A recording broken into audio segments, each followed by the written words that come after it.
dude, I'm glad that you're here. 30 under 30, new CEO in Dallas, Texas, Trinity Groves, Julian Rodarte, the myth, the man, the legend. I've been throw up the sex in and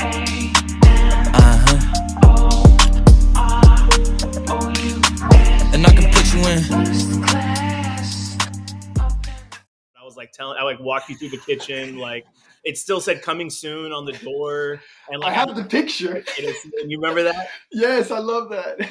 Yeah, dude, I'm telling you, it comes up on my phone. You know how it brings up the memories from time to time, and for whatever reason, every year it always brings that one up, and it always makes me think like, hey, how's my boy Leo doing? You know, like is it the one with the picture with the door that we're in the door? Well, there's that one, and then there's the one where I'm like laughing because you said something, and I think you took the picture and sent it to me. I just saved it.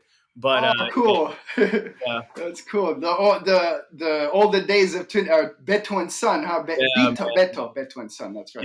Yeah. The OG days. The OG, dude. So obviously now you've grown to being now CEO of Trinity Groves. Is that right? Yes, sir. Crazy. I mean, I saw it in the news, in the Dallas news. That's pretty cool. Yes, sir. So how did that come about? I mean, we're gonna go back to the story on how Beto and Son happened, but that one's more interesting. I mean, let's dive right into it. So, I mean, honestly, it all starts obviously with Beto and Son because it's what's crazy is 6 years. It'll be 6 years in November. This November will be 6 years ago that we opened Beto and Son. But Phil called my dad. I want to say, let's see, if we open in November, then he called my dad in June or July. Is when he was like, hey, we're looking to do a Mexican restaurant. Would love to have you and your son do something. And I was just like, absolutely. And I remember it was at that moment that I, one, told my dad, call him back as quick as you can because we're doing it. And second, that what's crazy about it is a year before that phone call, I was home for the summer from culinary school with some friends of mine at a pop-up restaurant. It was just, I think it was like it was either 3 to 6 month. It was Kitchen LTO as actually the restaurant that was there before Beto and Son, sitting at, we call it table 35. I don't know what they called it back then, but in our table system or whatever, it's table 35. And I was telling my friends that were with me that summer from culinary school, if I got the opportunity to do a Mexican restaurant here, I would knock it out of the park. A year later, Phil calls and says, hey, you guys want to come do a Mexican restaurant, right? So then fast forward to September, we opened that.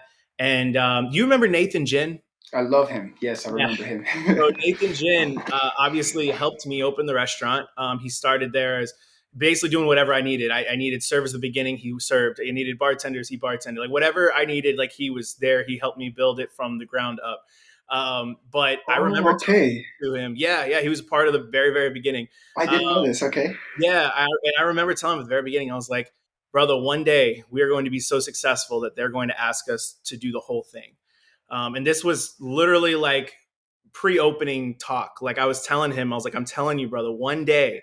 And so there's been ambition. It was ambition talking. Yeah, there's been a lot of like me just dreaming in that restaurant, even before it was mine, even before the property, and all that kind of stuff. It was just me dreaming like one day they're going to be like, hey, we want you to just take it over. And so fast forward 6 years later, I'd been begging Phil for years after Beto and Son had become successful and we had become like the number one in revenue restaurant there, number one profitable restaurant there, like we reached all the awards and did all the stuff.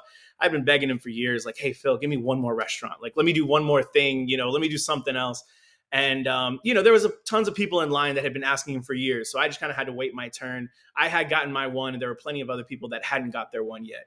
And so after 2020, he let us take over the sushi restaurant that was next door. So we doubled our space. Oh, really? Yeah. Didn't it turn into something else, I thought, or like a Chino restaurant, or was it like so that was across the section, the middle like walkway, right? Okay. So yes, there was Chino, and it's now a new Chinese restaurant. But on the other side of us, the one that was like the wall divided, was the sushi restaurant. Got it. They unfortunately didn't make it through COVID.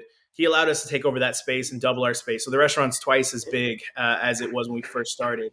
But after that, we not just survived COVID, but thankfully we had a lot of amazing guests. We thrived during COVID. I mean, we doubled our space. The next year was our best year ever. things kept getting better and better. And so I was telling Phil, like, Phil, I'm telling you, I figured Trinity Groves out. Like, let me have another restaurant. I'm telling you, I'll kill it. And again, there was just somebody else that was already in queue to do other things. So I was like, it's all good. I just like, Phil, I'm young and I want to do other things. So I'm not leaving Beto and Son. I'm just going to pursue other things. So I went to Austin and with some other partners took over a really old school Tex-Mex restaurant that basically they saved out of bankruptcy. Okay. And revamped it. It's called Trudy's Tex-Mex, and also the super iconic South Congress Cafe and on South Congress. And so anyways, I was doing that for 6 months before Phil gave me a call and was like, hey, remember how you were saying you always wanted to do more restaurants? And I was like, yeah, I remember. I've been asking for years. He was like, hey, why don't you come do more restaurants? And I was like, really? I was like, well, Phil, I'm over here in Austin now, like, but what'd you have in mind? And he's like, no, just come back. All the spaces that are vacant right now, you can do whatever you want. And I was like, awesome, sounds great. So after a couple months of kind of talking back and forth of what things were going to look like, came back and after being here since January, so what are we going on 5 months now? Yeah, back in Dallas and at Trinity Groves. He was like, you know what, Julian, I think you got what it takes to just take it over, and you have my blessing. You just tell us what you need, we'll make it happen, and you be the new face of Trinity Groves, if you will. And so that's so you were in Austin, and then he basically asked, so like, were you gonna live there or were you gonna be there like this? It wasn't part of. Yeah, I mean, honestly, I was there pretty much Monday through Friday, and then on Fridays I would drive back to Dallas. I'd be here Friday through Sunday. Literally drove back and forth every week for 6 months straight. 6 months straight from January to June, every week back and forth. And then June to December was a little bit less, like every other week. But yeah, for those first 6 months, literally back and forth every week. Weekends at Trinity Groves, weekdays in Austin. That's crazy. Yeah, when I was gonna, because I remember going to Trinity Grove sometimes whenever you weren't there, and your mom was the one, like, helping and stuff, and she'd always come by and say hi, and I'm like, "Where's Julian?" She's like, "Oh, he's in Austin creating some new technology restaurant or something like that," and I'm like, "Oh, of course, of course he's doing that." Yeah, but that's awesome, bro. And what I mean, obviously, going for it for so long, for 6 months, like, what pushed you, man? As far as like going back and forth and all that kind of stuff. I mean, everything, like Everything. the whole dreaming, the whole Yeah. everything. Man, it's two things. One, right, you got to love it, right? Otherwise, you just look crazy, which obviously I am a little bit crazy if I was willing to do that. Yeah. So love doing it, right? I felt like I was getting to play in two different sandboxes, right? Like, this is my Dallas sandbox, this is my Austin sandbox, and I get to play in both of them. And not a lot of people get to do that. So that was like something that I thought was extremely fun and exciting. But also my wife, who does all of like my marketing and branding and a lot of the concepts creating and design stuff. She was also hired on by these same partners that I had in Austin to do all of the rebranding and marketing for this new concept that we were doing out there. So we were doing it together. So me and my wife were together, going down there and going back and all that kind of stuff. So because we have such a close relationship and we work every day together, like that, I think, really made it even more exciting because we were building something together. Beto and Son is awesome and exciting for the two of us because, she helped market it and brand it after it had already been open, but we didn't build it from the ground up together. This was our first time building something like foundational, like, let's literally strip all the walls of everything it's got and then rebuild it from the ground up. So that was like really exciting for me and my wife. So it was a little bit of crazy and a little bit of like that fun, adventurous, me and my wife were both Aries. So we're all about adventure, off the limb, and like, Aries, I don't know much about them, but they sound crazy. I'm just kidding.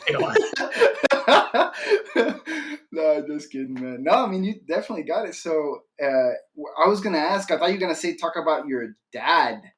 Like, you've always. I remember growing up with you, like you taking me in your little Mustang, your red Mustang, bro. and going to On the Border. Yes. because your dad used to work there, right, or He was something he about was that, the or he was the corporate chef for On the Border. So actually, when I worked there, he was already gone. But he basically, much like what I was doing in Austin with Trudy, is pretty much stripping it down and rebranding and recreating and doing all the new menu design.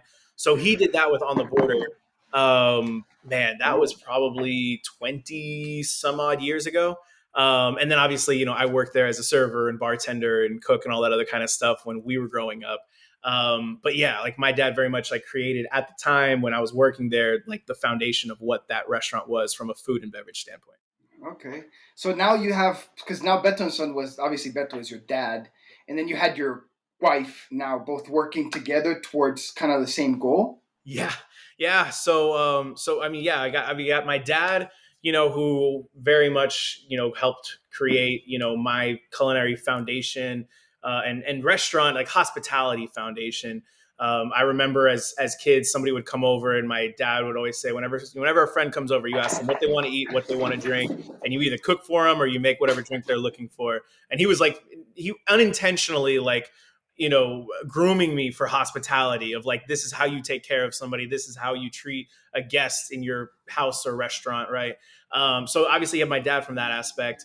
My mom is also, helping out at the restaurant from the front of the house and also taking care of payroll and a lot of the administration stuff that my ADD brain is just not focused at. So she's very like detailed, which is perfect for that.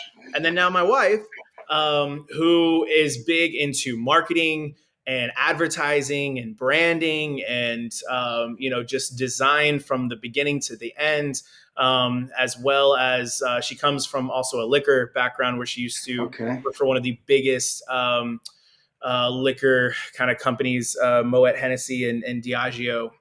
So Oh wow. Okay. she has a lot of different experience, and she's also worked in restaurants too as a server. Her mom had a restaurant when she was growing up, so like she also very much has a lot of restaurant background as well. But really is just a brilliant mind when it comes to marketing, branding, PR, advertising, and all that kind of stuff. Yeah, and you being so busy, how the heck did y'all meet, man? Because you've been At the going, and restaurant. if I remember correctly, you met her through while there was going on, or before. At the restaurant. Yeah. So you want to hear a crazy story? Absolutely. Um, uh, Basically, we opened November 2016. She came in to the restaurant December 2016, so a month in. As a worker, No, or just just like a guest. okay, all Yeah, right. so she came in as a guest. We're a month in, so I don't have enough staff yet. So I'm bartending that night. I remember it. It was a Sunday night. She comes into the restaurant with another guy, Uh-huh. and I remember I told my dad, I was like, "Man, Dad, it's like that's the most beautiful woman I've ever seen in my life." And my dad was like, "You and the Latin women." And he always said, he's like, one day, son, you'll realize, I'm not gonna get into that part anyways, but basically, You don't realize that it's too much. I just kidding. I know I'm Hispanic. It's okay. I would say if Latino you know woman is me, a whole nother you level, dog. you hey, you're Hispanic and you're married to a white woman, so Yes, yes, yes, yes, yes, yes. I'm with my dad.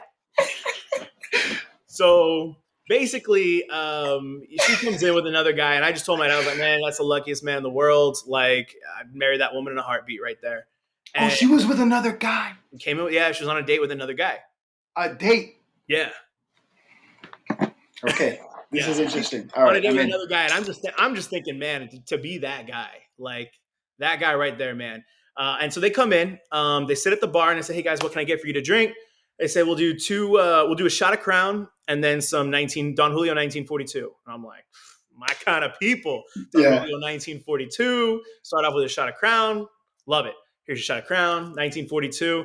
Take the shot of Crown. Pour up their 1942. Guy throws down $100 and they leave. And I'm like, they didn't even 1942. Like, literally just took the shot of Crown and I was like, what kind of people are these people? 1942. I'm out. Here you go. That's not normal. Right. So they come in a second time about a couple of weeks later. Now we're in January 2017. Same thing. I'm bartending late night. They come up. And I told my buddy, same thing, like, man, this woman, most beautiful woman I've ever seen. If she gave me the opportunity, I'd marry her in a heartbeat. And again, she's out of date with the same guy.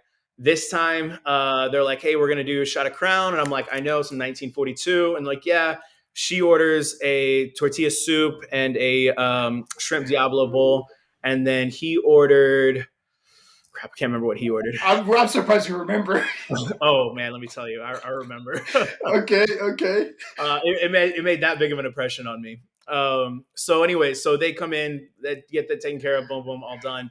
They come in a third time in February, a month later, 2017. And this time I come up to the table. I'm like, hey guys, 2 shots of Crown, some 1942, bowl of tortilla soup, and a Diablo bowl. And she just looks up at me like, excuse me? Like, and I'm like, You knew? I've waited on you guys the past 2 times. Like, what can what can I do for you? And she's like, you work here? I was like, yeah, I work here. And she's like, oh, like, are you a server? And I was like, well, actually, I'm the owner. Normally, I don't tell people that, but I was trying to impress her, obviously, right?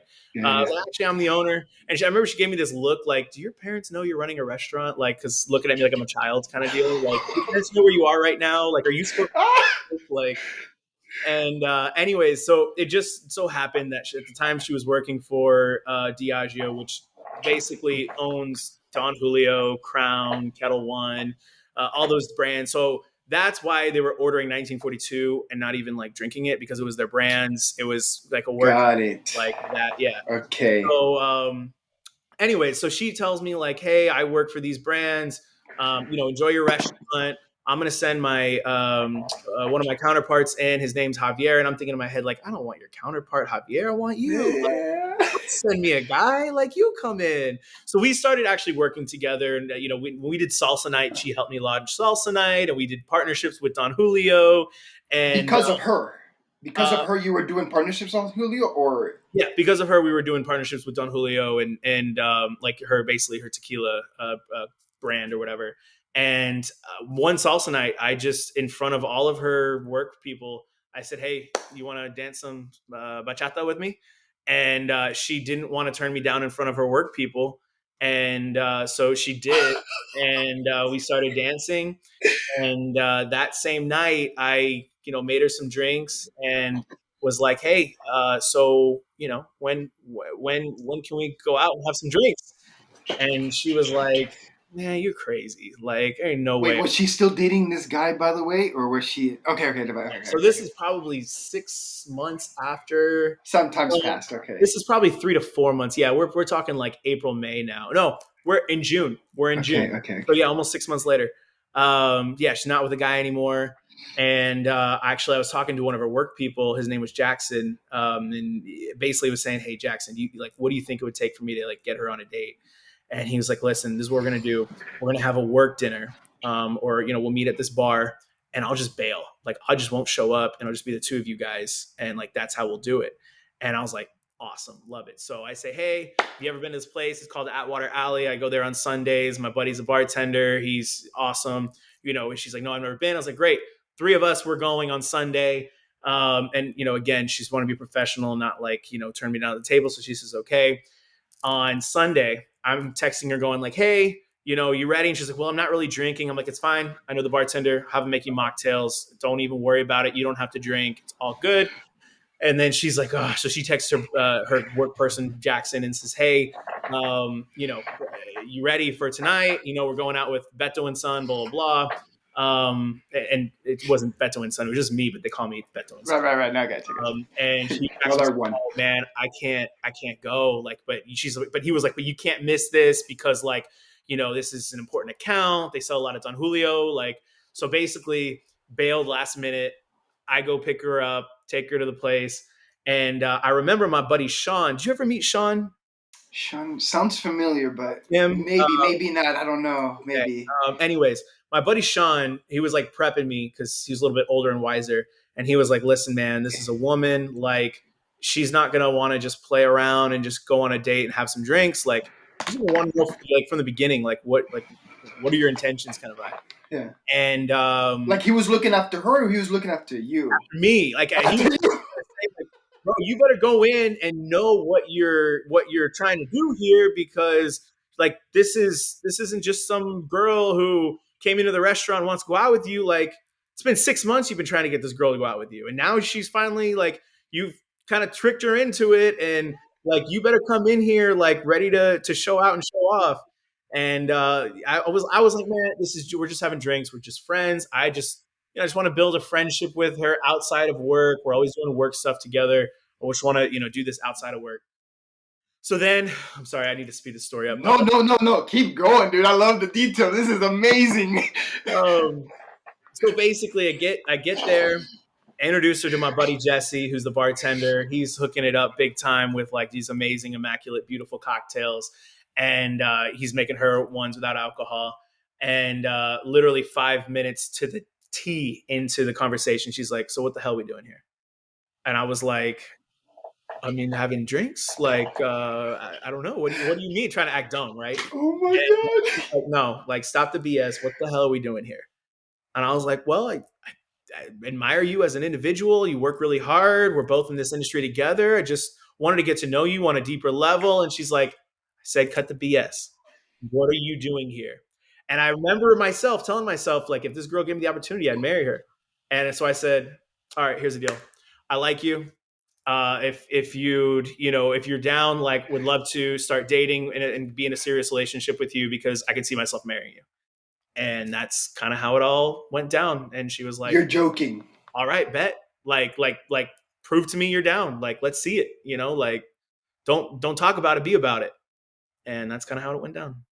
That is how you started dating your wife, your current wife now, and you're married now. Yes, now we're married. Happily married. Very happily. God, I cannot believe that. Yeah, we gotta watch out for Latina women, brother. They know how to play the game. They don't know how to play the game. They wrote the rules, and yeah, exactly. They wrote the rules. They typed the font. So they know what font it is. Exactly. Oh my goodness. Oh, that's beautiful, bro. Yeah. And so, like, what's it been? What's the married life like, bro? So it's funny because, from that day on, I mean, it was like full blown commitment. She's like, you're about it or you're not. And so, the good thing is we very passionate about the restaurant industry.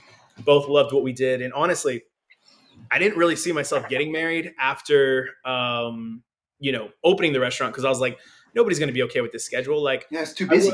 The first 6 months of Beto Son, I worked 7 days a week, 6 months straight. And then I remember after 6 months, I started taking one day off. And on that day off, I would go in for manager meetings, because I didn't want them to have to come on their day off. Even though they had 2 days off, I only had 1 day off. So I would go in on my day off to do the manager meetings, and then I would leave and take the rest of the day off.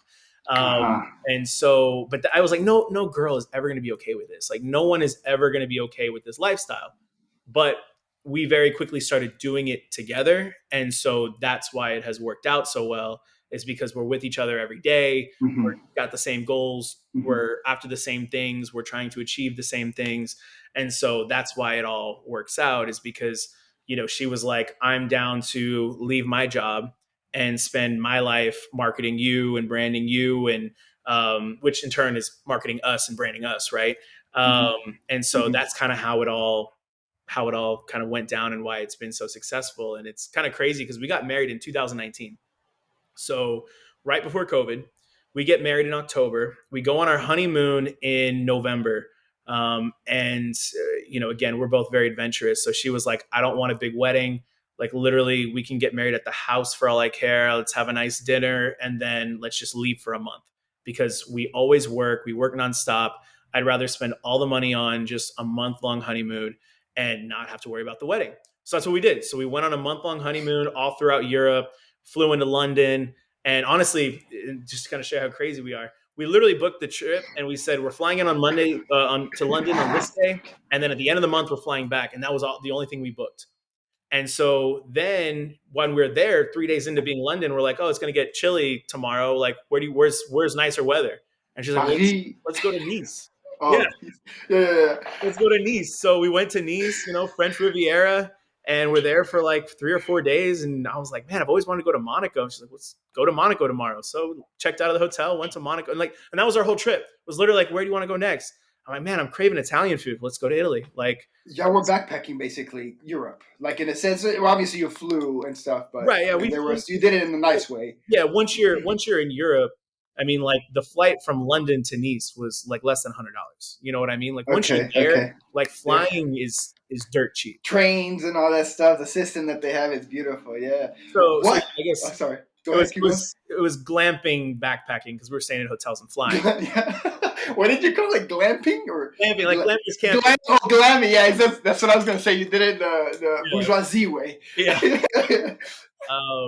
But yeah, so we get married in 2019. We had that amazing experience, and it was kind of funny because in Italy, like people were already wearing masks. Like at the airports, people were wearing masks. And we, and we don't even know what's going Pre-COVID. on. Yeah, Pre-COVID. pre-COVID because it's November 2019, and Europe and China, like China's already like saying, hey, like there's stuff going on, right? Europe is kind of like starting to react, but doesn't really know fully yet.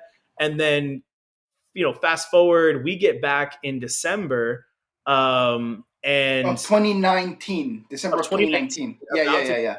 20, Right. and they like shut Italy down like not much later. And we're like, dang, glad we got out of Italy when we did. Dude. Yeah, and I get this random sickness in December where I lose my sense of taste and smell, and I'm like, this is weird. I've never had this before. And then January 2020, like people start talking about like this sickness or whatever where you lose your sense of taste and smell, and I'm like, huh, yeah, I got that in Europe. That's crazy. So you probably had cone you didn't know?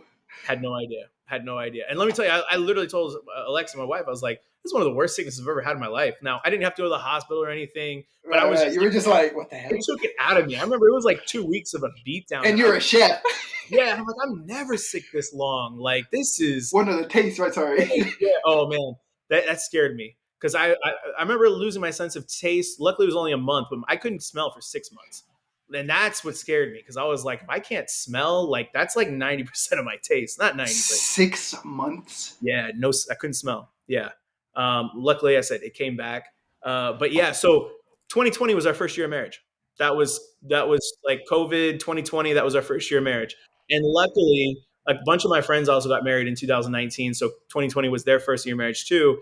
And luckily, we worked together. We loved being together, so it was no problem.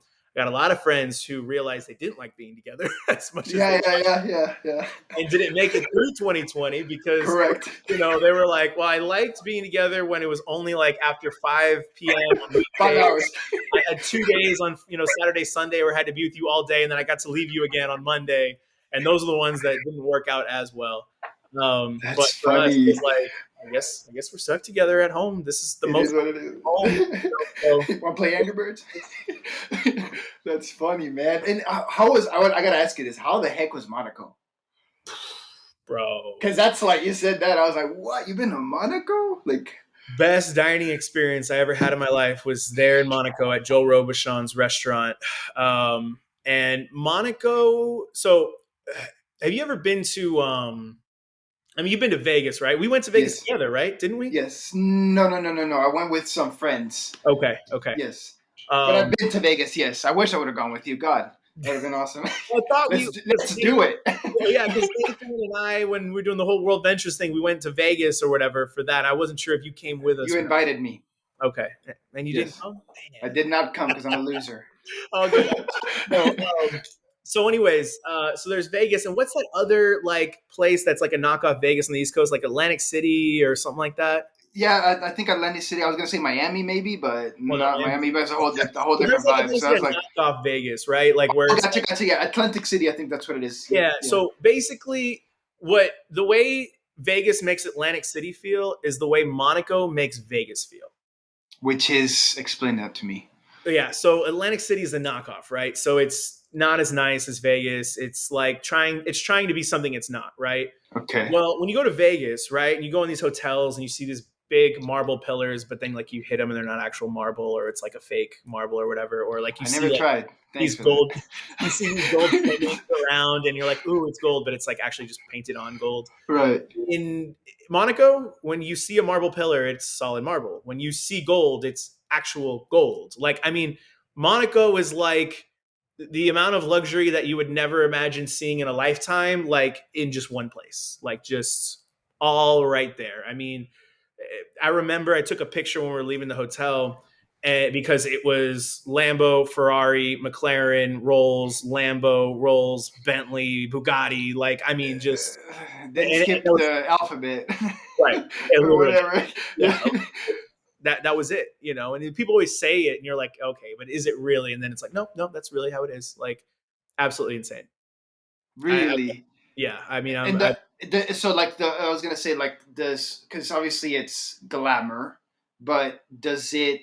And that's where you're saying where you feel like it's like Vegas or something or bigger yeah. or Well, what do you what? because there's so many, like, was like the hotels are like casinos too, like Vegas or whatever. So you have these giant hotels that are casinos, but they're hotels.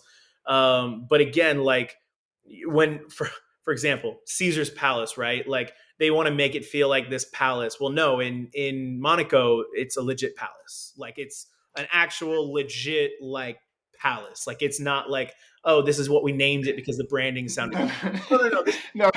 no, that's where the king and queen lives. Right. It's that kind of vibe. You know what I mean? It's like we're not just saying this because it sounds cool or it looks cool or this is what it is. Like, It, oh my gosh! And do you feel like you have to respect and stuff and oh, like bro, that's like I've never felt so small in my life. I mean, really, I literally felt like I do not belong here. Like really? oh, dude. Now I enjoyed every moment of it, but And I know you like nice stuff. I know you like nice stuff, and Monica's I'm just telling you, I was like, no, and I enjoyed being there. I was like, dude, if I could live, right, right. amazing.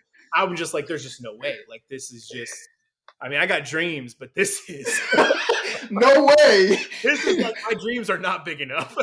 No way. Yeah. What made you okay? So like, what made you okay? So obviously, like the glamour and stuff. Like, did you get to meet interesting people there at all, or anything, or like? Well, because honestly, I mean, yes, the service industry individuals that we met were like, I mean, their career servers, their career bartenders, their career like they're living out their dreams as these hospitality individuals in Monaco, waiting on the kings and queens of the world, right? So No kidding, yes, huh? absolutely. The hospitality people that I met blew my mind. I mean, the things that I ate, the things that I tried, the stories I was told about, why this dish or why this wine or why the place that we're at. I mean, that was absolutely phenomenal. I'm telling you, the best meal that I've ever had in my life, or not best meal, the best dining experience I've ever had in my life. Like the best ambiance, food, wine, service. Like when you pair it all together and you create the whole dining experience, that was the best I've ever had in my life was there in Monaco. Because that's what they do. Like, how do you impress the kings of the world, right? Right. You have to create an experience like that. So, Correct. a common man like myself, I walk in there and I'm like, shoot, I must have died in an accident because this must be heaven. Like the Oh my rest. god. So let me ask you this: what does it take to impress a chef like you, dude? Because I mean, obviously, to the people here in Dallas and people even in Mexico where you're from, and they see you as this role model. They see you as this guy, and so it's like, what is the perfect dining experience for you? Well, so when we walk in, I mean, part of it is the aesthetic, right? We're in the corner of, like, we're on the edge of like this mountain, basically, in this gorgeous palace-looking place, Uh, and sat like walk up to the host stand, get brought in. They literally, and I say undress you, not like undress you, but like, because it's walking in with coats and a suit and a vest and, all that stuff. And they're like, hey, let me make you feel at home. Let me take your coat. Let me take your jacket. Like, loosen up your tie a little bit. Like, you're home now, right? But I'm like, I right. wish I was home. But like, it's that whole thing. Like, I haven't even walked in the restaurant and they're already like serving and waiting on me, right? Like, I'm just My at the God. host end getting ready to be seated, and they're like, "Sir, we'll take care of your belongings. Just take whatever you need into the restaurant, and you just enjoy your time." So then you go and you sit at the table, and somebody comes up with your water, and somebody comes up with the fork and the knife, and next thing you know, in 30 seconds of you being at the table, 5 different people have touched it. Whether it be the person putting your fork and knife down, person pouring your water, person putting down plates, person down putting down your wine glass, person coming to explain the And menu. you're watching all this Oh, stuff, I'm like literally just sitting here, just going like, "Oh my gosh!" Like, I'm thinking from a business standpoint, like the Right. labor cost of the amount. Like I just had 5 people touch a table. Like I got Uh-huh. 5 people to every table, and it's not 5 people to every table, but it No, I feels, get you. I get you. it feels like the 5 people that are on my table, they only are on my table because that's just the immaculate service that they're giving. But then like they're like, "Sir, would you like to start bread service?" And I'm like, "Yeah." And you think bread and butter, right? Bread service. Cart comes. "Sir, we baked 50 different types of bread today. Would you like me to walk you through the 50 different types of bread that we have so Love you that. can pick out your bread and then we'll pair butter to go along with the bread that you decide to pick?" And I'm like, "Absolutely. I would love to hear about all 50 kinds of bread. Talk dirty to me. Like, oh, this is what I'm here for."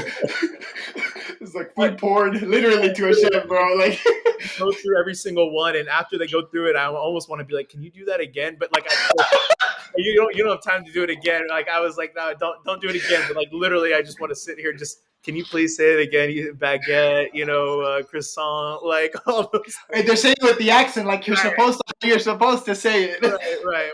I see. I can't. I would butcher it. So I would ruin the whole take. No, you're good. But yeah. So then it's like, okay, I pick my 2 pieces of bread. Alexa picks hers. And like, this is the butter we think pairs best with it, and here's a glass of champagne because the acidity will help kind of cut through the richness of the bread and the butter. And I'm like, "Oh, sounds great. That's exactly what I need."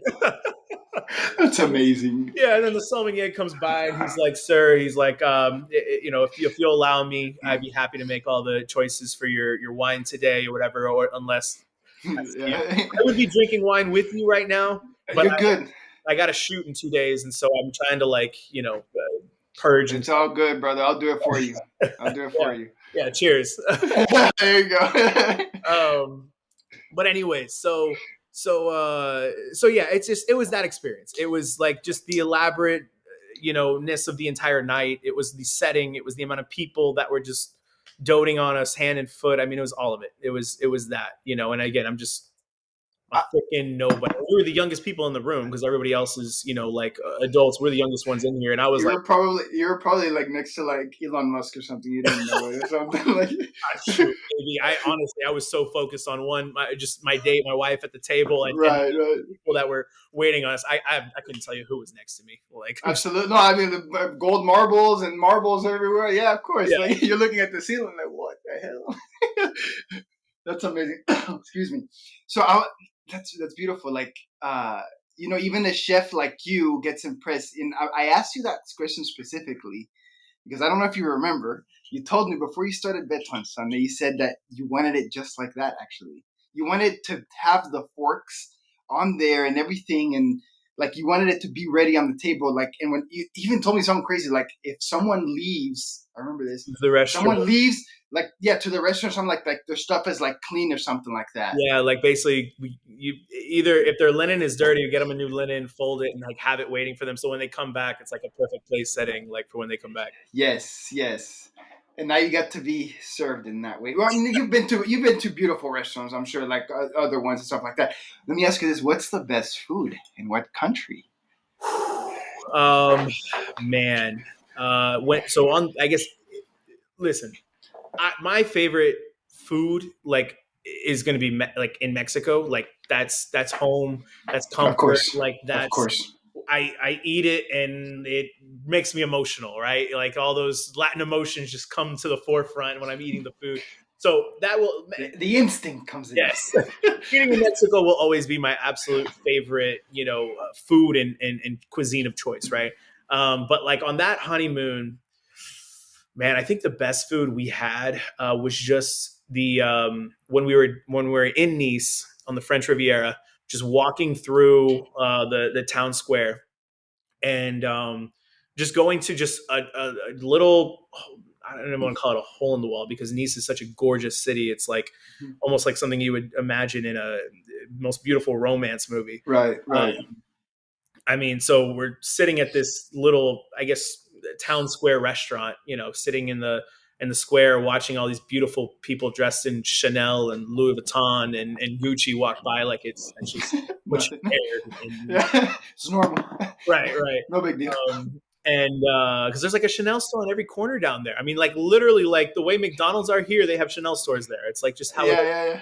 I've Uh, heard this is in France or Italy. yeah, This in is Nice, France. Yeah, East France. Okay, yeah, yeah. yeah, Nice. And I've it's heard people. I've heard people have swag down there. Like, yeah, bro. I stood out as an American with my like I dress. think you got style, bro. I think you got style with the haircut and everything. Not And for Dallas, not for Nice. I see, I see. It's a different Oh, game. but anyway, so like that place, everywhere we went was just spectacular, and it was what was amazing about it was just your typical restaurant, right? Like there was no frills or anything like that, but the food and the quality and the attention to detail was like that of what I experienced in Monaco, but on a very casual, like atmosphere and ambiance and experience. And that's I think what made it special was that Okay. it was a lot of the same food and the quality and attention to detail that I would expect at that type of like a fine dining fancy restaurant, but literally just at a Right. casual dining, like literally just sitting down at a restaurant in the corner of the square. That's it. And it was My just gosh, this is normal. That's just what they do. Like they just do it well. yeah. It's like you go to Italy, right? And they just make some of the best pasta you've ever had or pizza or Right. whatever it may be. But it's just what they do. Like it's like of course that's what we do. Like this is Hmm. our food, you know? Right. Okay. But Okay. to me, I'm like, that's just not like what I experienced in Dallas, Texas when I Right. Right. go to a normal restaurant, like Right. That's uh, amazing, bro. yeah. And so there are holes in the walls that are good. That's what you're saying. Oh, absolutely. Oh, they're the best. No, they're the absolute best. Absolutely. You think so? Yeah, I love them. Why? 100%. Why do you like the holes in the walls? Because everybody, I mean, I actually get. I'll tell you this for me. Like whenever someone invites me somewhere, like I do like going to the fine restaurants. Like don't get me wrong, Oh, same. but I like connecting. I want to feel like a little bit of dirt on my taco or something like that, or Yeah. someone just messed up. I don't know, something authentic, something with character. Yeah, yeah. I You mean, know, like, so I think the authenticity is like ultimately what shows the most, right? Like a lot of times, we try to elevate authenticity, and in doing that, it doesn't come through as authentic, right? Because we're hmm trying to do probably more than what needs to be done, hmm which can be good if it's helping the experience. But sometimes, to your point, it's just about like the simpleness of the plate that's in front of you and the ingredients that are supposed to represent the culture, the history, and the background of these beautiful people that the food represents. right, right. So. So there are holes in the walls. Most holes in so chefs do like holes in the walls. They Hell just yeah. don't like fine dining. No, no, no. Yeah, yeah. I mean, look, I love fine dining. Don't get me wrong, Right. but let me tell you, a lot of times, and I remember. So when I worked at the Ritz Carlton here in Dallas, I mean, we were every day was like making truffle demi glaze and Kobe from Japan and Brittany lobster and Kumamoto oyster, like all these very rich, decadent, like amazing things, right? But I remember leaving there and being like, man, like a cheeseburger right now sounds amazing. Or like, man, some pizza. Because you spend all day building these super complex, rich flavors. And sometimes you're just like meat, salt, cheese. Yeah, something. That's it. Like, My just give taste me buds want like, that. yeah, or dough, sauce, cheese. Like, that's it. Like, I don't want anything else. Or even just give me a freaking block of cheese and a glass of wine. Like, Oh my god. just something simple. So yeah, I mean, because I think, like I said, sometimes we just spend so much time all day long, like building complexity and richness and all this other kind of stuff, because you want the people that don't experience that all the time to like enjoy that, right? But when you are constantly tasting and eating and trying and creating, sometimes you're like, man, like where can I get a bowl of ramen? Like I just gotcha. something simple, easy, Yeah. noodles, whatever it may be. Like you start to appreciate those things. And I think that's what makes you like so authentic and so cool that you like the diversity. You just don't because there's some I've met chefs that are just like no only fine dining and they're like really strict and you seem to be very fluid. Like you seem very like if it's good like if I like the experience let's do that. Let's play restaurant, man. Like let's not overthink it. Let's not overcomplicate it. Like let's play restaurant. That's what it's So all I about. I was gonna so I was gonna shift like instead of like going more restaurant business. What is the leadership? What is this whole let's play restaurant thing that you keep talking about, man? Yeah, I mean, I think it's a couple things. When I think of restaurants, I think of going to the symphony. Okay, when you go to the Fuck. Excuse my French. oh, we're just talking French, so you know. Yeah, right. We can cuss here, by the way. You can. I know it's okay. It's okay. When you go to the symphony, what people love about it is when everything is in harmony and on beat, right? So when the strings are playing at the same Frequency, melody vibration. and harmony of Mhm. that of the brass and all of the other kind of melodic instruments, right? But then at the same beat of the percussion, on pace with what the conductor is having them do. That's when people are enjoying and having a good time. When something goes off note and is not in rhythm or in harmony or on beat with something, that's when it's like, oh dang, something's wrong, right?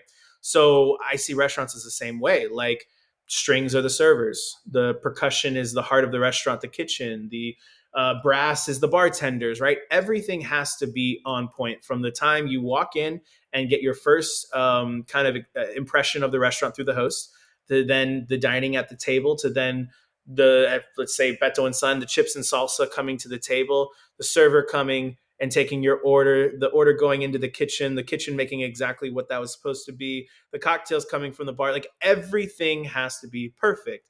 And when it's done right, people enjoy it, they have a great time. It's one of the most beautiful things I've ever seen in my life. To me, that is like, some people travel to go see the mountains or the oceans, all that kind of stuff. For me, like I travel to see restaurants because to me, that's where I see the beauty in life of this most beautiful, chaotic harmony all playing together. And when everything is hitting the right note on the right beat at the right time, it's one of the most beautiful things. So when I say let's play restaurant, it's show's about to start. Like let's put on a performance that they'll never forget. And so Holy shit, dude! that's what let's play restaurant means to me. Not many people think like that, right? I mean, that's why I'm crazy. Yeah, yeah. No, it's a good kind of crazy, bro. You're Yeah. a genius I in a always, I sense, bro. will, Because not many people see that in like to see people. It's like it's a social game, really, where you're talking about because it's people, right? right. But you're seeing it as a symphony. My God. Because think about all the different pieces that have to be like, for example, there's so many things that can go wrong at a restaurant. When you get there and get seated, what if the chips and salsa never come out?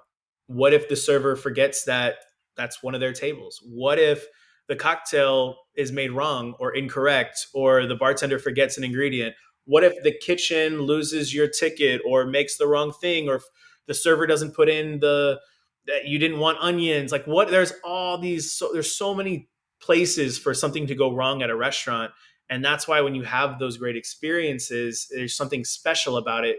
But it took like 100 people to make that experience what it is. For the Mm-hmm. people that weren't even there but had put in the time and the effort, like the management, the creators, the founders, the owners, to the individuals that are on the front lines making that experience happen, it took probably over 100 hands for you to get that experience. It's not just they got lucky and got everything right today. Like, let me Right. tell you, we don't Yeah. generally get lucky and get everything right in restaurants. Really? You don't? Or you have to? Or what are you're saying? Do you have to like Oh, work it? you have to be there. You have to like constantly like have your finger on the pulse, like be the one to make sure that every day nothing stops and doesn't hit a beat or you get lazy or any of those things. Like it's got to be perfect. And so, would that translate? Because obviously, that's a skill that you have. Like you're literally seeing this. Because I go to a restaurant, I'm like, food, people, flights, and that's amazing. And so, but you're seeing that, like you went from Beto and Son there, and now you're doing it on a bigger scope to all the restaurants. I'm guessing. Yeah, and I mean, I'm still at Beto and Son. Like I'm there every day. Now, not all day, but I'm there on a daily basis. But yes, now it's a little bit bigger. Now it's hey, we have 8 other restaurants that are currently open, and we have to open 3 more this year, and next year there's more that we have to open and start planning and conceptualizing, and get with designers and contractors and branding agencies and PR firms, and there's all of the things that you have to be preparing for next year, while still doing the day-to-day operations at Beto's and the other 8 restaurants that we or 6 restaurants and 2 retail places that we currently have open, as well as the 3 new ones that we're trying to do. So it's a little bit bigger. You go from Beto and Son, which does like 5 million a year, to the property, which will probably do 20 something, close to 30 million this year, right? So the operation just scales up and becomes bigger. But now it's not just me; it's my wife, who who has been part of Beto's or whatever from very early on. But now she's runs marketing for the whole property, and we have a director of operations for the property, and I've never really had a need for like a director of culinary, but now I have a director of culinary, and there's a CFO, and like there's all those things to make sure that it's like not just like me, my dad, and my family in the restaurant, and our management, and all that kind of stuff. Now it's like a corporate team and a structure, and all the operators at the operations level, and then so on and so forth. So. Right. So you have like a bigger scope. I mean, you have a team to basically make this whole harmony symphony work on a grander scale. You're more of like, I mean, you're working not only on this deal, and then you're doing the lights too as well, making sure it's all good. And I'm just the conductor, okay. trying to make sure I don't steer us off the cliff. That's it. That's awesome, bro. But you're how old? You're 27? 29. Just turned 29. We're 29. We're the same age. Yeah, we're the same age, bro. Oh, so I didn't know this. I forget. Man, dude.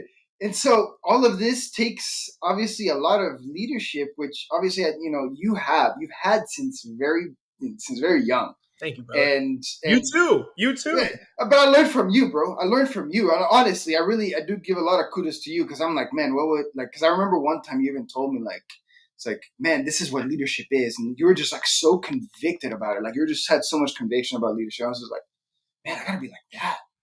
Like that's I gotta be like Julian. And so well, now I got to pay the compliment back to you. One of the things that I always loved about you was just your consistent optimism and your ability to just always be at, like, if everybody's like energy level is here, you were always at here, and it wasn't like you were sometimes down here, sometimes up here, sometimes like you were 100% of the time way more optimistic and energetic than anyone in the room every day of the week. And that was something that I always admired about you, was just your ability to always be positive, always have the energy, wake up in the morning and just be like, today's going to be a good day. Like, I've never seen Leo have a bad day. I'm just convinced it's not possible. It is possible, but I appreciate it. Inspired by you in that way. Well, I appreciate that. It means a lot coming from you, bro. It really does. Because obviously you're what, 30 under 30 now? Is that what it is? It's like, okay, so what is tell me a little bit about that, because I'm curious. I really am. Well, like, so how did that happen? So 30 under 30 happened. Let's see. That was like 6 months into us opening Beto and Son in 2017. There was Zagat. They basically went through all the chefs under 30 in the United States and kind of picked their 30 that they felt were the most. I think it was specifically around like who was the most innovative. And so I was blessed that they picked me as one of the 30 most innovative chefs in the United States. And shit. No shit, in the United States, bro. Yeah, and so that was kind of the 30 under 30 award. Yeah, cheers, bro. That's awesome, bro. That's awesome, dude. I love that. And shit, what's next after that? God damn, is there more lists? Forbes 500. That's your next. Yeah, there's that. There's shoot, what is it, like the Inc. 5,000 or whatever, like fastest growing or companies or something like that. Do you have that in your dreams, by the way? Are you trying to like? Oh, hell yeah. No, absolutely. Really? Yeah. I love that. Hey, absolutely. One day, one of the biggest restaurant groups in the United States. Just wait. Oh my gosh, I believe that. I believe that too. You guys heard it here first on the late podcast, ladies and On this gentlemen. podcast, yeah. I don't think I've ever said that before. I don't think I've ever said that. Well, anyway, if you didn't, if he said it before, he said it right here, ladies and gentlemen. Yeah. Oh man, I love that, bro. Because and the reason I brought up leadership is because I wanted to talk about entrepreneurship, and obviously that's where it all started. World Ventures, was it your first? That was your first. Yeah. Was it World Ventures or like? Because okay, here's why. Yeah. I'm bringing this up. I'll tell you this. So I remember a story that you told me about that you went in while you were doing World Ventures. You were about to hit like your 90 or 30 on each side, something like that, on your left leg. And then you yelled at your boss and you were like, you will never get, I don't know what, like, or you told me this story, you yelled at him because you were arguing about like being financially free or something like that. It was on the border. The boss was on the border. I don't know if you remember that at all. Anyways. I'm kind of embarrassed about it now, but I do remember. No, keep going. Oh, sorry. Sorry. It's a good story. It's a really good story. So, because I remember it, like specifically, you like being in your little Mustang and stuff like that, and you took me to like headquarters of World Ventures. You were like so fired up because like your boss had pissed you off so much, and you always had like you're actually the first person that like whenever I knocked, I can't remember whose door it was, and then we went and did a presentation for like World Ventures. Like you guys were the ones that brought that entrepreneurship onto me, and so obviously you've kept that. I mean, you've kept that growing ever since. Yeah. And so what is it that entrepreneurship, I guess, gave you, or that spirit of entrepreneurship? Where did it come from? What is that about? Yeah. So I remember I had been working on the border for probably like, I don't know, 4 or 5 years. And I thought that, I had been at that restaurant longer than anybody that worked there at the time. So I was like the most tenured and longest, employee there. And I thought that I had built enough respect with my management that if I told them, that something was good, that they would just, be all about it. And I remember this manager kind of like looking down on me, just being like, man, you're just a kid. You don't know what you're doing. And this kind of ties into what entrepreneurship taught me was, I remember at the time, it was kind of like you receive that no, when you like pitch something and somebody tells you no, right? There's a piece of you that does one of two things. Either, gets discouraged and says, I never want to feel that again, and doesn't ever do that again. Or in my case, got pissed off and said, I'm going to show you. Like it's the whole, like, I'm going to show you how great I am. The whole right. And I love that. And that's what that emotion was coming off when we were in my car and we were driving. It was that kind of like, I'm going to show you how great I am. Like, I'm going to show you not to look down on me, like, because of what I can and can't do or whatever. Like, I'm going to achieve it if I say I'm going to do it.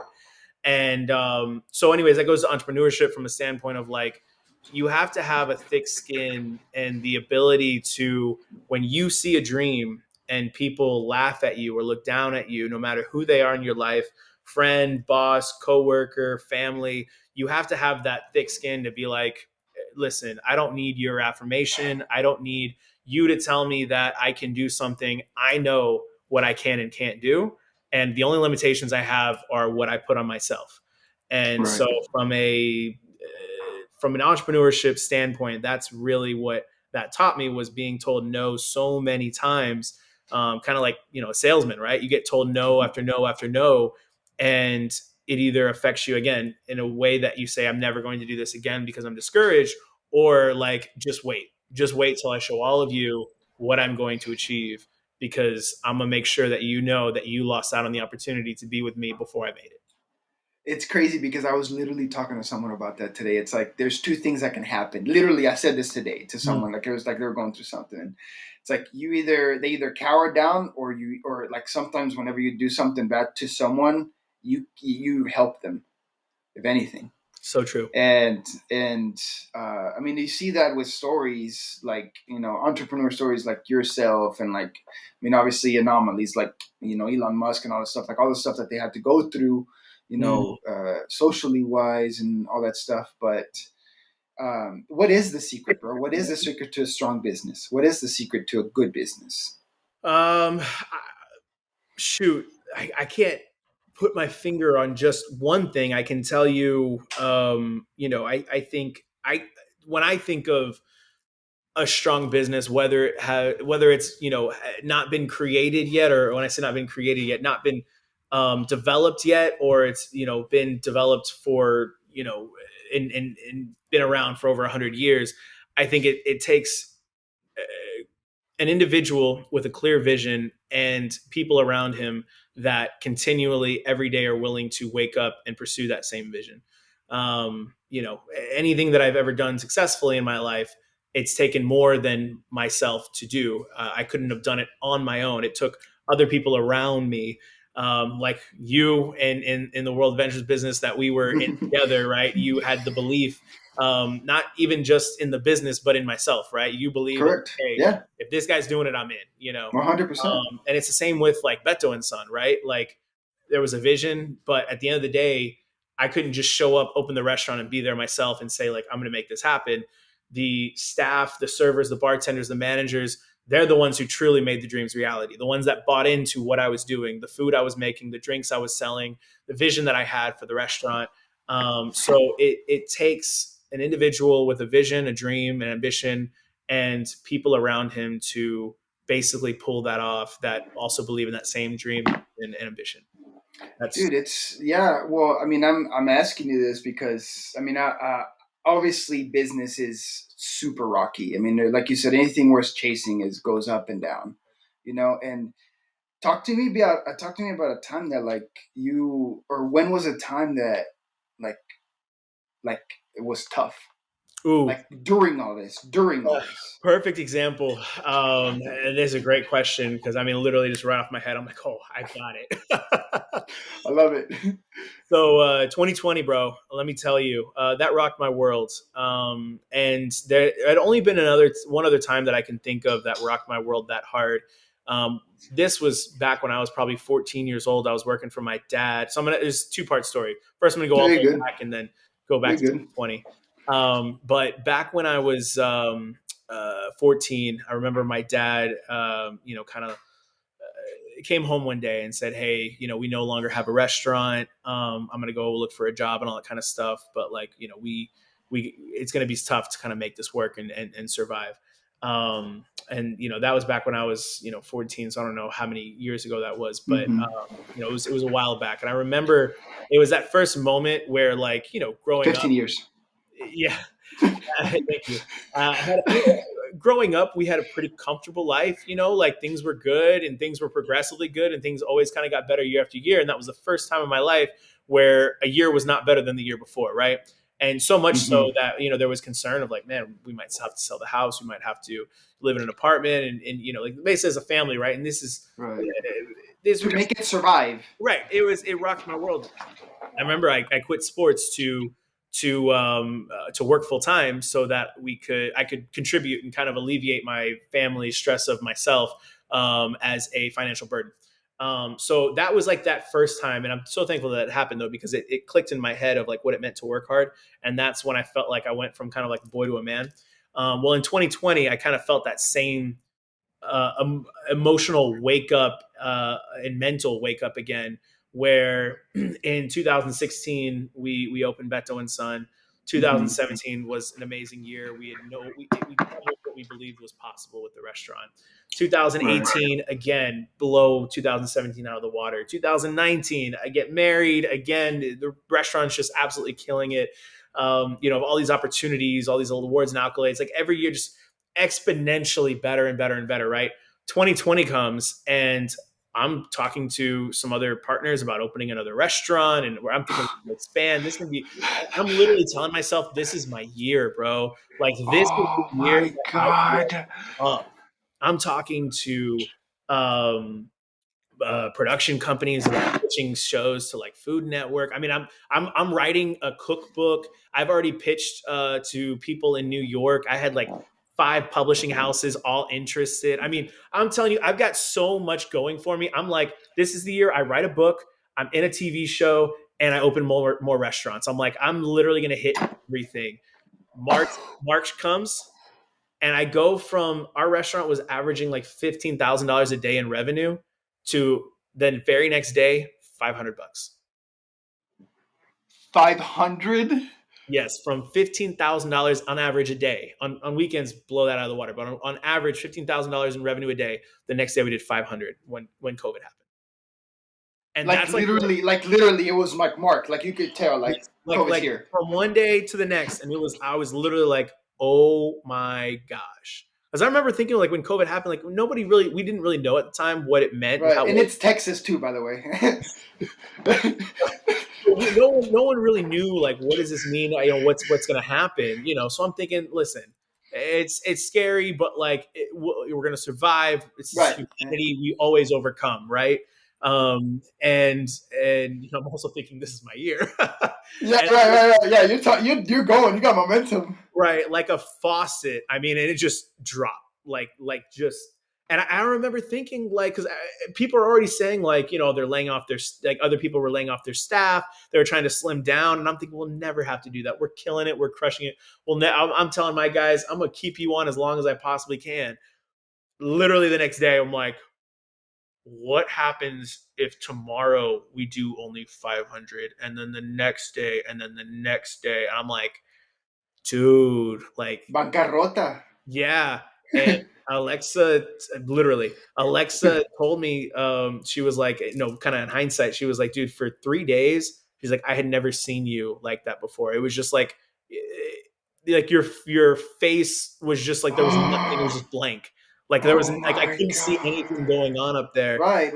I mean, yeah. Energetic, like passionate, like I've got all these facial expressions or whatever. She's like, it was like literally not seeing you with a facial expression for like 3 days straight. She was like, what is happening with my husband? You went to like a robot mode. You're like, that must do work. But I will say, I'm so thankful, like much like when I was 14 years old, I'm so thankful that happened, because it made me more confident as an entrepreneur, more confident as a restaurateur, more confident as a chef. And not just that, it brought my family closer together. Right. One of the, when you in a commitment in a relationship and you get married, there's always that concern of like, ooh, what happens if I lose it all? Or what, especially as an entrepreneur, right? Like, Right. what happens if I lose my business and all this kind of stuff and things don't go well? Like, does my wife leave with it? Like always wonder, right? Even though you're always saying like, oh, to death do us part, in sickness and in health, and all that kind of stuff. Correct. You always just wonder. It's in the back of your head. Correct. And I remember when we're going through that, and it's just like, dude, like we can't sustain a staff of almost 100 people with $500 a day. What are we gonna do? And my wife Alexa was just like, got an apron. She's like, I'll be in the dish pit. Like I'm down. You're serious? Yeah, literally. She was like, what are we gonna do? She's like, what do we got to do? I'm in. She was making guacamole. She's like, I can make. Dude, that's amazing. Quesadillas, nachos. Like, she's like, I know how to make churros. Like, she's like, I know the basics. I'm Mexican too. She's like, I'll figure this out. And like the movie Encanto, dude. Everybody came together. Yes, that's what it was, man. Me and my dad on the kitchen line. Only like I think a couple of managers and some servers in the front, like taking phone calls and getting orders put in. And my wife, like literally in the dish pit, like just washing all the dishes, like and. Dude, that's a true homie. Alexa, shout out to you. Not you, Alexa, not that. Alexa, Julian's wife. Shout out. Yeah, no, dude. Seriously. That's when I knew. I was like, oh yeah, this is till death do us part. For real. In health, like she's down. That's how you know, huh? That's how you know. And so, like with the restaurant, and I know we're going a little bit over time. Dude, I'm here. good. Just I'm so good. Okay, I'm enjoying this. This is great. Amazing. So, like with the what differentiated you to other restaurants? Because obviously, like, dude, people lost their shit, bro. Like, I'm sorry to use it like that, but like, dude, people lost their jobs, like businesses, like, yo, like it was bad. To your point, where we're at, there was 12 restaurants open. After COVID, there was 3, and of those 3, only 2 were still open. Us and the Italian restaurant. So yes, like it ravished the restaurant industry. I mean, just destroyed, especially where we're at. Like I said, there's only 2 of the restaurants that were there pre-COVID are still there to this day of 12. Yeah. So just everything else is new. Like they came in, like yeah. The two retail spots, Kate Weiser Chocolate and Cake Bar, they made it. But I mean, like the restaurants No, that, I know, yeah, yeah. yeah, What is it? The Mediterranean restaurant out yeah. So there, like. Spook gone, Sushi Bayashi gone, the barbecue spot gone, Amberjack's gone, the Hall gone, V Eats gone. Like I mean, I Sushi Bayashi. It was Everything literally. I mean, gone. it was just us, Beto and Son, St. Rocco's Italian, who were the only two still there, and then there was avocados from Mexico, but they were obviously bankrolled by avocados from Mexico. Yes, yes, yes. Since COVID, being over, and now who we're at, they're not open anymore because their business never came back after COVID. I saw something about avocados recently too, that from Mexico, that they like stopped the import or something like that. I Yeah, don't know that if was you. like a month or so ago. There was some issues with kind of like customs and border and inspectors and all that kind of stuff. So the United States Yeah, was like, "No, we're not going to import this anymore." And that's crazy. it was short term or whatever. But yeah, it was a scare for like me at like a Mexican restaurant owner. Oh, so now you can get it. Now you Oh, can yeah, get yeah, it. yeah. It Okay, only so it's good. lasted like a week or so. It wasn't like too big of a deal, but it sounded like Okay. it was going to be a big deal. Damn, that's crazy. That's funny. Anyways, And I'm sorry to interrupt your thought because you were onto something, and I just wanted to no, make no, no, keep going. Yeah, keep going. Yeah, sorry, no, you're good. I just wanted to add to what you were saying of like you were 100% right. Like COVID like just destroyed like restaurant industry like majorly. So, what made you guys different? What made you and the Italian, like? There's got to be something. Like any restaurants owner listening to this, and I know there probably will be some, hopefully. Uh, that what can they do whenever chaos comes? I think you look like the world, right? The world is constantly evolving. I mean, if you think about it, bro, I remember my parents' first computer. Like, I remember when telephones didn't have internet. You know what I mean? Like, I remember a world with no Facebook and Instagram, right? Like, the Right. world has evolved so quickly, so fast. Like, dude, if imagine us growing up, and saying, hey, one day you are going to trust a perfectly good stranger to drive you home when you go out more than you Hell are no. yourself. Like you'd be like, no, it's crazy. It's like, but Uber, Yeah. like that kind of. Exactly. Yeah. Yeah. Yeah. One day you're going to be hoping that random strangers like your photo that you're going to upload to the internet, and you're going to be like, literally And when it's not physical. right, and literally a million people you've never known, you're going to be so excited when they like your photo. You're like, what do you mean? Like, why do I care about a million people I've never met? Like, oh no, one day, let me tell you, you're going to care. Instagram, like Right. that's what I'm saying. So with the world evolving, like people and businesses have to evolve with it. Like it's just you have to be quick on your feet. You have to be able to pivot. You have to be nimble. But you also have to understand that if you're struggling, somebody else is struggling with you. And I remember when we were in COVID, um, I was with one of our managers, Sophia, and my wife, Alexa, and they were saying, we need to be the ones that people like, because everybody's screaming, like, hey, support us. We're dying. We're like, help save us, right? We're like, we can't be the ones saying that. We have to be the ones saying, hey, we're here for the restaurant industry people that got laid off and are not getting a paycheck. We'll feed you. Just come in. We'll take care of you. We have to be the ones going to the hospitals and the policemen and the firefighters saying, hey, you're the first responders on the front lines. We're going to feed you. Like we have to be known and be marketed as the people taking care of everything else when chaos is happening. And in doing that, people will come support us so we can keep supporting them. And that was our big, like, kind of eye-opening wake-up moment of we just want to be the people taking care of everyone else who needs to be taken care of. And like the way the world works, How people will come and support us so we can keep supporting them. how do you think like that in a moment like that though? Like I mean, that is the most okay. That is the most selfless thing I've heard.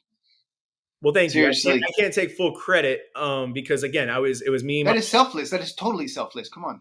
I No, mean, selfish by subconscious intent, but like selfless for no, sure. no, no, 100%. I guess what I'm saying though is like it wasn't just me thinking this like, hey guys, I got this idea. This is what we're gonna do. It was very much the three of us in a room going, how do we do this? And it's like we're looking through our phone, seeing what everybody else is doing, screaming like, hey, we're a family owned business and we're not gonna make it, and this and that, which is sad, right? Like all of that stuff was sad and emotional, but we didn't want to be the ones saying that was us. We wanted to be the ones saying like, who needs help? We're here for you. Like how can we make an impact on the community that the community around us goes, they got to be here when this thing is over. They got to be the ones that make it because of their impact and what they mean to the community and what they're doing for everybody. And that's how that was our idea of pivoting, of how can we support others, because if we are the biggest supporters of others, others will be the biggest supporters of us. That's right. That's how that works. I mean, well, yeah, and it.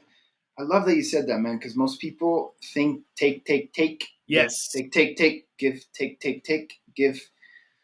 That's 100% how it is. And let me tell you, in business, your guests are like, your guests are a piggy bank, right? We as business owners want to take out of that piggy bank and put it into our own bank all the time, right? But at Wolf some of Wall point, Street mindset. huh? Wolf of Wall Street mindset. Well, but at some point you overdraft. Correct. Guest gets pissed and they never come back because you overdraft, right? And I'm not saying the guest physically overdrafts. I'm just saying that relationship, you overdraft in that account. So you always have to be replenishing that person's account with yourself giving back, so that there is, in turn, you can keep taking. It's like you said, it's a circle of life. You are going to come support me, and in turn, I am going to support you. And if it's just take, people will get pissed off. They won't come back for whatever reason that is. They feel used. Mm-hmm. They feel like they're getting ripped off. Like whatever that thing is, they just won't come back because somebody else will make them feel more special. And there's a lot of ways that you can make people feel special. With us, we partnered with a lot of organizations that, were raising money to donate meals. So we were kind of like those boots on the ground for them, and saying, hey, we'll make the meals. We'll bring the support to them, just help us cover just the cost. Like, we're not going to make any money on this. We just want to basically be able to buy chicken tomorrow, so I can sell chicken fajitas, or not sell, so I can make chicken fajitas for these individuals. For you, so you can buy it, and then I can. And then amazing partners like Essential Water came in, and they're like, hey, we're going to drop off 1,000 bottles of water because we see what you're doing. Give it to your staff, give it to those in need. And anytime you go and do a drop-off delivery of your food, take cases of water to them, and just let us know when you need more. And like I said, it wasn't just the guests, it was everybody coming around going like, hey, we see what you're doing. I want to donate 1,000 meals to Baylor, Dallas. I want to. Wow. Yeah. So you had not only so first you guys were trying to help, then you had other people helping you. Yes, that's what you're saying. That's what I'm saying. Like, we said, hey, we're going to be the ones to do this, and people just started saying, hey, how can I help? How can I because there were other industries that did really well during COVID. There were some places that like thrived during COVID, right? Amazon, right? Right, absolutely. Trucking. Right. Yeah. I'm not saying that they were supported, but I'm just saying that there were people that are doing well, and they were the ones calling us saying, hey, I'm not hit by COVID. I'm doing great, but I see you're trying to support other people. What do you need from us? And I'm like, listen, a meal costs X amount of money. However much you want to donate, you just let me know, and we will make the meals. We'll send you pictures. We'll tell them it was from you. Send us any of your branding, and we'll say, hey, this was sponsored by this brand or this whatever, so that it became not just something that nice that we were doing, but we're also helping marketing businesses. No, it's a win-win. It's a win-win-win, because it wins back over to you then again. And then people see that, and also the common individual just goes, well, shoot, I want to make sure that they're here, so I'm going to come and order tonight all my food from this place, because I want to make sure that they're here tomorrow to keep delivering these meals to these other people. And you survived. And that's of them. No way. That was literally it. Like, because of other people's hearts, literally. Yep. We wanted to be known as the biggest givers during the worst time. We wanted to be known as, when the world was falling, we were the ones going and saying, how can we help? Who needs a meal? Who doesn't have money for one? Our staff that was laid off, we were literally like, come to the restaurant every day. We'll feed you every day. My God, that's beautiful, man. Don't have to buy a meal as long as we're here. You don't ever have to buy a meal for your family again. Like, just bring the whole family here. We'll feed them. Like, you're good. The principle of this is you care about people, because business is people, process, products. Exactly. And so you got first is the people, and then most people think, because it's a business, you got to think about the people, the clients. No, you got to think of also the people here, but like everybody, you got to take care of you got to take care of the heart first. Got to take care of the heart first. Man, that's beautiful, bro. And that's where there where you're at, bro. That's where you grew, where you're at, because not many people think like this. Not many people like to give, and that's those who give. Even God says like gives you 10 times more. You reap what you sow, man. And like I said, we Exactly. were just trying to be the ones sowing the most that we Mm-hmm. possibly could during the time when Mm-hmm. people were having the hardest time to do it, So And we made it, bro. we made You made it. We made it. I say we made it like I'm in the restaurant we business. made it. Dude. Well, dude, it was a pleasure having you here, man. Is there anything you wish I would have asked you that I did not ask you? No, I mean, dude, you're a professional. You know what you're doing. You covered all your bases. Like, honestly, I was just happy that I got to spend some time with my boy. Who I grew up with. I mean, I guess shoot, for those that don't know, I mean, shoot, Leo and I practically grew up together.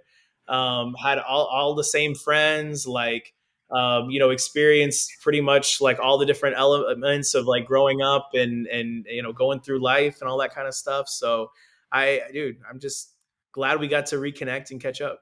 This is cool because literally, like, I'm doing all these podcasts like with basically all my friends because everybody's like grown up. I'm doing my own thing. Everybody's doing their own thing, So Yeah, I'm using this, dude. Yeah, it's actually I gotta get you a copy. It's somewhere around here. Let's see. No, I'll buy a copy. Well, it has to look. Send me. Like, well, I have two. Oh, well, send me the link to both. I'll buy both of them. All right, brother. Yeah, for sure. I'm here to support, bro. You supported me all these years. The least I can do is support back. Well, I appreciate it, man. Well, the man, the myth, the legend, Julian Rodarte, thank you so much for being here, brother.